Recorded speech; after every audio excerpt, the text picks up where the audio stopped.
In part 3, we're going to be looking at applying the transformation concept to the logarithmic functions.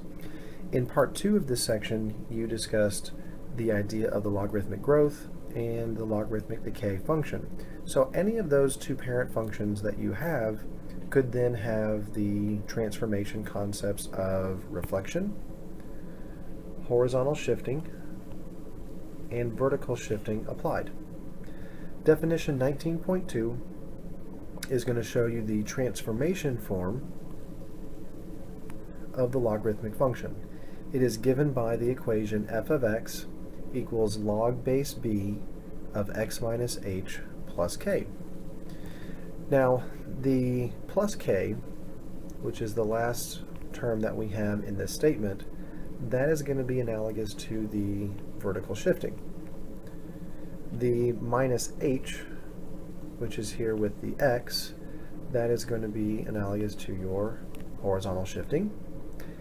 And then the reflections, which are going to take place over the x-axis and the y-axis, well, one or the other, typically. Remember that reflections appear because of some kind of multiplication by -1.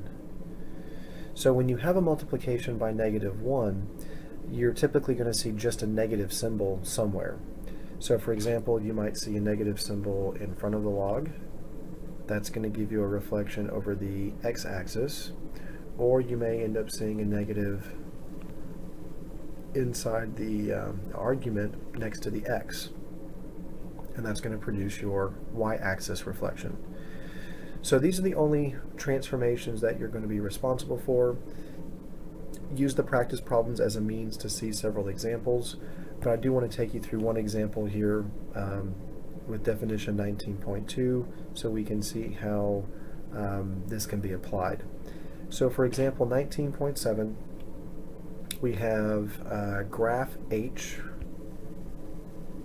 and h is given with a domain of -1 to infinity, and the equation is h of x equals log base 3 of x plus 1.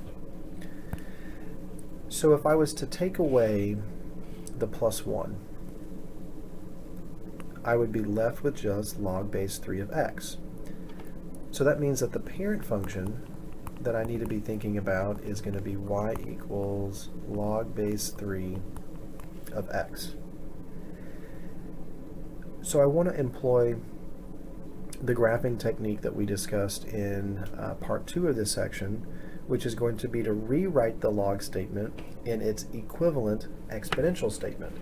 So this is going to read 3 raised to the y is equal to x. And then that's the version of the equation for my parent function that I'm going to use to make my table. So I'll have x and then y. Now I'm not going to call this y h of x because that's not what this is. This is going to be the table for my parent function. So it's okay to leave it as just x comma y, and we will select different y values, -2, -1, 0, 1, and 2, and then we will calculate the corresponding x value to go with that by plugging in the y's. If I plug in -2, my x value will be 1/9. Plug in -1, I'll get 1/3. Plug in 0 to get 1. Plug in 1 to get 3, and then plug in 2 to get 9. So I'll plot as many of these as I possibly can. 1/9, -2, it's going to be really close to the y-axis. 1/3, -1, 1, 0, 3, 1, and I don't have enough room to fit 9, 2. But that's okay. I do get another example here of logarithmic growth. So with the logarithm functions, all the parent functions are going to have a vertical asymptote located at x equals 0. So going down, I'll be getting closer to that vertical asymptote. And this is the graph of the parent function. What I need is to get the graph of the function that I was given, which is h. So going back to h, let me take away my scratching out there of the plus 1, because that plus 1 is really significant. The plus 1 that's next to the x is going to create a horizontal shift to the left by 1 unit.